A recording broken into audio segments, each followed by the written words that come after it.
بكم مشاهدي الكرام في حلقات خاصة عن السياحة بإقليم بوجدور.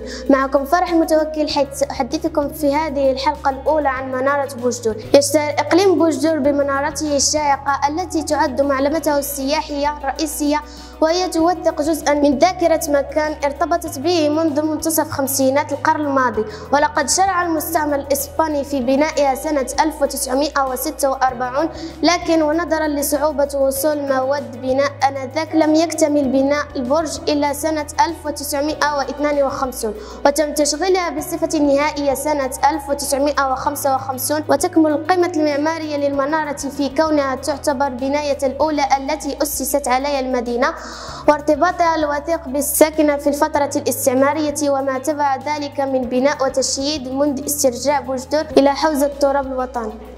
وترجع خلفية بنائها من طرف الإسبان على غرار منارة أخرى في جهة الداخلة لمراقبة الساحل البحري لبوجدور، وتوجيه ومراقبة مختلف السفن العابرة للمحيط الأطلسي، وتزويد الإسبانية منها التي تفرغ حملتها بالمدينة بمختلف المؤن التي تكفل لها مواصلة طريقها بانسيابية نحو إفريقيا. وبعد استرجاع إقليم بوجدور إلى حوزة الوطن عقب ملحمة مسيرة الخضراء سنة 1975، واصلت المعلمة أداء نفس الأدوار القديمة بالإضافة إلى توجيه الرحل في البادية ومساعدتهم على الاستيداء. ترتفع المنارة التي يبلغ قطرها 3 أمتار ب54 مترا عن مستوى سطح الأرض و71 مترا عن مستوى سطح البحر، ويتكون سلمها من 265 درجة على شكل لولبي من الخرسانة المسلحة. كما تتميز المعلمة بضوئها الوهاج الذي يضيء البر والبحر، حيث تم تجهيزها بتقنيات متطورة ومصابيح ذات مركبات معدنية تشمل مصباحا كبيرا و3 مكبرات للضوء،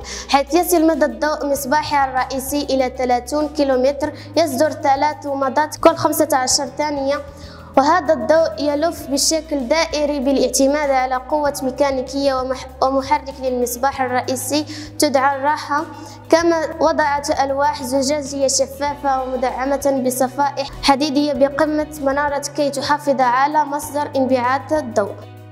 وقد خضعت المنارة لترميمات وإصلاحات منذ الخمسينات وحتى سنة 2005، مما جعلها تواكب وتتحدى مختلف إكراهات الطقس والطبيعة. ورغم أنها معلمة سياحية ارتبطت بالمدينة وكانت شاهدة على معركة بوجدور التي جرت أمامها سنة 1980، فإن أغلب السياح لا يتمكنون من ولوجها، ولا يتم ذلك إلا بعد إجراءات ومساطر إدارية مختلفة.